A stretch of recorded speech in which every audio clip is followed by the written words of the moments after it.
За надад бол асуулт бол маш их байна. Гэхдээ гол асуултаа асуучих.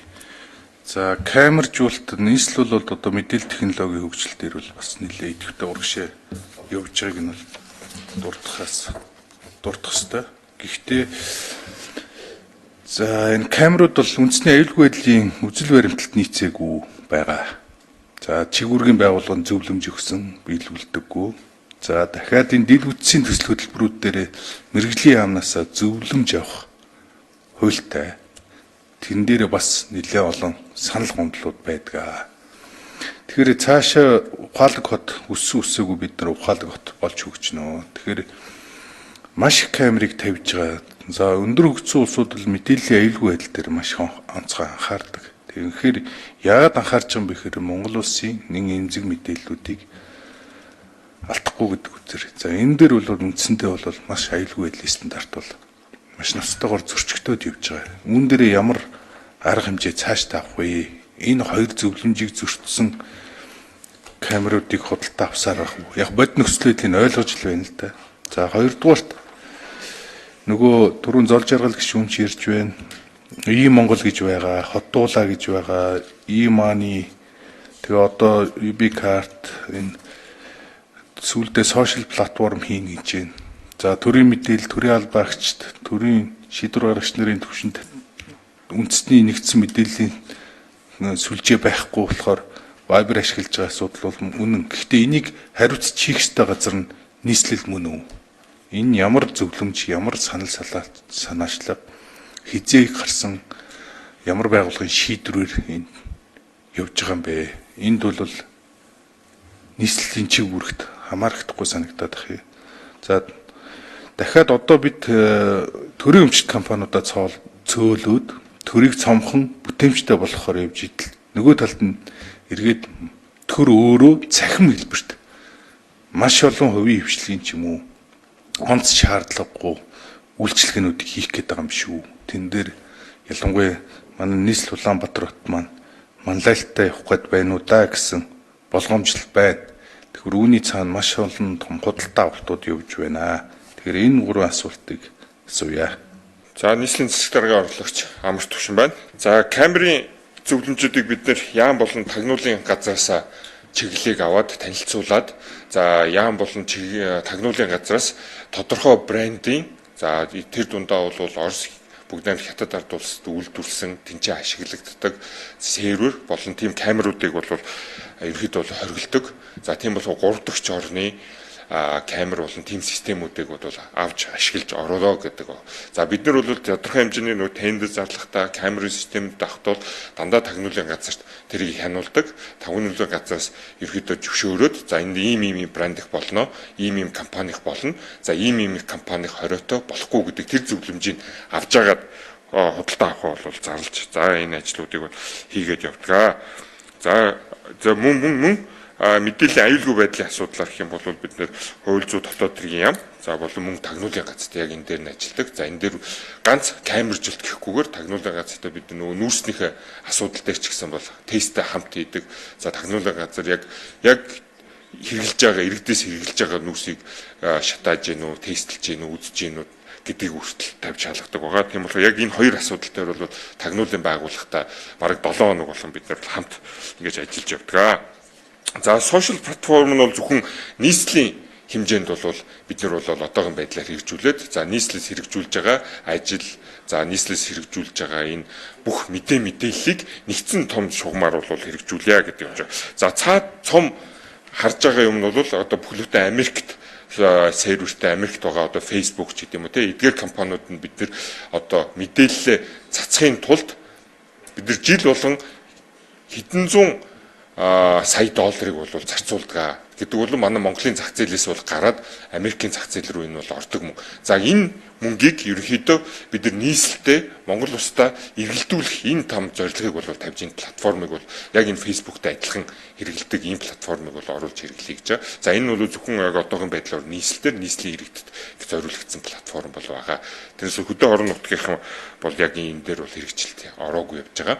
За энэ цаашлаад улсын хэмжээнд хэрэгжүүлнэ, улсын хэмжээнд платформыг явуулах юм бол холбогдох яамдаас нь зөвшөөрөл аваад бол энийг хэрэгжүүлээд явна. За яг одоогийн байдлаар бол зөвхөн нийслэлд ногоон оноотой нүүрстэйг нөгөө хатуулаа системтэйгээ ингээ холбогдоод энэ платформ хийгээд явж байгаа. Ерөнхийдөө сошиал платформ болно. За дээрэс нь нөгөө бүх нөгөө мөнгө төгрөгийн үйлчилгээ гэдэг нийслэлээс үзүүлж байгаа автобусны үйлчилгээ, нөгөө UB карт гэл тэ энэ бүгдийг интеграц хийсэн ийм бол системийг бол ороод явна. За тэгээд дээрэс нь нөгөө иргэд маань тодорхой хэмжээний гудамжинд явж байгаад эвдрэлтэй зам, харгуу, за янз гэрлэн шатцсан одоо гаднах гэрлүүлэлтийн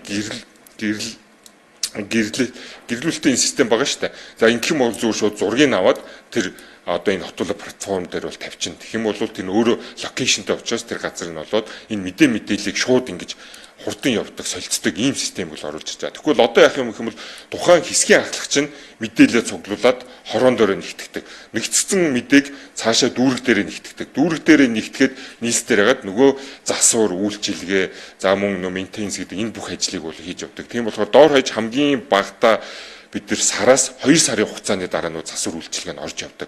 За энийг хэрвээ системд ингэ явчихвал бид нар доор хаяж бол сараас сар хагасын хугацаагаад нэг 14 хоногийн хугацаанд бол бүх энэ эвтрэл зам үйлчилгээний ажлыг бол хийж явна гэсэн бол төлөвлөгөөтэй байгаа. Яг мэдээлэл бол шууд нэгдсэн системээр ирдэг. Нэгдсэн систем ирээд шууд нэг хариуцж байгаа хүн дээр нь шууд очдог. Одоо ингэ бидний өргөдөл гомдлын систем хариуцж байгаа хүн дээр очдог адилхан бид нар зураг авлаа ингэ ороо явдаг. Яг нөгөө 102 системтэй адилхан гэсэн. Нөгөө замын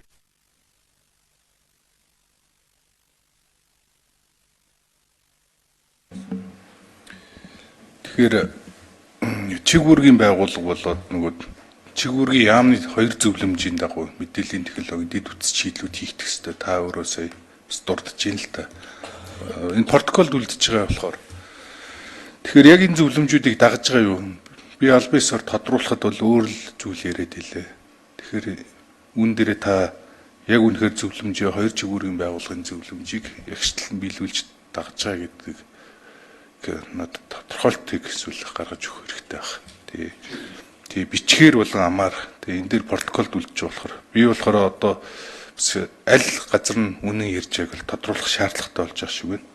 За хоёрдугаар тэр ерөнхийдөө бол яг нийслэлийн үйлчилгээ цахимжиж байгаа бол маш сайн цаашаалтай хурдтай явж байгаа. Тэрэн дээр бол эргэлзэх зүйл байхгүй. Гэхдээ аюулгүй байдлын чиглэлээр үндэсний аюулгүй байдлын хэмжээний мэдээлэл солилцооны системийг хийх ёстой гэдгийг зарчмын хувьд дэмжиж байгаа ч гэсэн энийг бодлого гаргаж хийх ёстой газар нь нийслэл мөн үү гэдгийг л би асууад байгаа. Тэгэхээр энд хаана шийдвэр гаргах ёстой юмыг та хэд маань үнэхээр бод тулж байгаа юм а хаана шийдвэр гаргаад хийгээд байгаа юм бэ? За энэ хоёрын дээр тодруулга протокол дээр авъя хамт төвшин дээр. За нийслэл Улаанбаатар хотын зүгээс эдгээр 2 хууль тогтоомж болон зөвлөмжүүдийг бол зөрчөөгүй явж байгаа. За энэ дээр бол яг манай хуулийн газар ажиллаад за тодорхой хэмжээний хуулинд өөрчлөлт оруулах хэдэн зүйлүүд бол байгаа. За эдийг бол төслийг нь бол боловсруулад засгийн газарт бол 2 төслийг бол боловсруулад өргөн барьсан байгаа.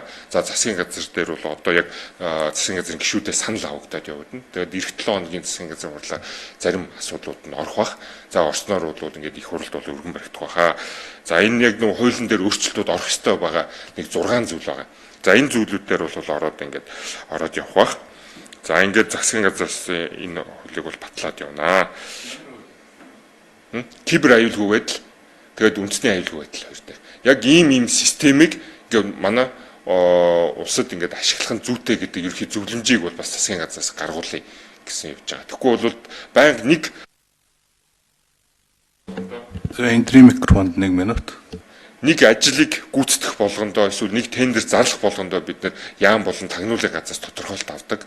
За тэр тодорхойлт нь тухайн жил болгоноос заримдаа өөр ирдэг. Дараа нь нөгөө интеграц ихээр нөгөө брендүүдийн хооронд бас нөгөө уялдаа холбоо нь байхгүй, систем нь хоорондоо таарж өгдөг гэдэг асуудлууд бол заримдаа бол гардаг. За тийм болохоор бол яг үндсэн засгийн газрын нэг тийм чиглэл авъя. Яг манай Монгол улсынх бол камерын хяналтан дээрээ за цаашлаад платформ дээр бол яг ийм кибер аюулгүй байдлыг бол хангасан ийм сервер дээр бол ажилладаг гэсэн ийм зорилтуудыг бол авах хаа. Ямар ч юм бол сайдд бол танилцуулагдсан байгаа. За сайдаас бол утгагүй бол дараа 7 өдрийн хурлаар бол танилцуулагдана гэсэн төлөвлөгөөтэй явж байгаа. Энэ мэдээллийн технологийн аюулгүй байдал гэдэг бол одоо дэлхийн нийтийн томоохон бараг тэргүүлэх сэдв болж байгаа. Тэгэхээр сая хуулийн өөрчлөлтийн талаар ярьж байна. Би өөрөө кибер аюулгүй байдлын хуулийн ажлын хэсгийг ахлаад аюулгүй гадаад бодлогын байнгын орноор ажлын хэсэг ахалж байгаа. За үндэсний аюулгүй байдлын үзэл баримтлал бас өөрчлөгдөж байгаа. Тэгэхээр энэ дэлхийн нийтээр энэ мэдээллийн аюулгүй байдал, үндэсний аюулгүй байдалтай цахим технологи, мэдээллийн аюулгүй байдлын асуудлаар илүү анхаарал хандуулж байгаа. Тэгэхээр мэдээж үр ашигтай, хямдхан байх, интеграцтай байх гэдэг бодит практик шаардлагыг бол маш сайн ойлгож байгаа. Гэхдээ ямар ч хурд үннээс илүү үндэстний язгуур ирэх ашиг гэж байх ёстой. Тэгэхээр Монгол хүн, Монгол улсын дэд үтц, Монгол улсын мэдээллийн аюулгүй байдал, иргэний аюулгүй байдал гэдэг бол Монгол улсын үндэстний аюулгүй байдал байх ёстой. Тэгэхээр тэр язгуур ирэх ашиг бол ямар ч төсөвт өртөг хурдтай ажил хийхээс дээр вэ илүү тавигданаа гэдгийг хэлье. За хоёрдугаарт сая хоёр гишүүн манд дурдлаа. Нийслэл дээр Монгол улсын их хурл болоод Монгол улсын их хурлын гишүүд хууль тогтоох болон засгийн газрын үйл ажиллагаанд хяналт тавих чиг үүрэгтэй. Тэгэхээр тэр чиг үүрэг шаардлага хяналт тавьсны төлөө бол ялангуяа одоо нийслэлийн зүгээс улс төрийн акц хийж байна гэж ярьж байна. Тэгэхээр эдгээр хэлсэн асуудлуудыг бас нухацтай бодож аль аль талдаа хариуцлагатай байж анхаарч ажилласаа гэж хүсье.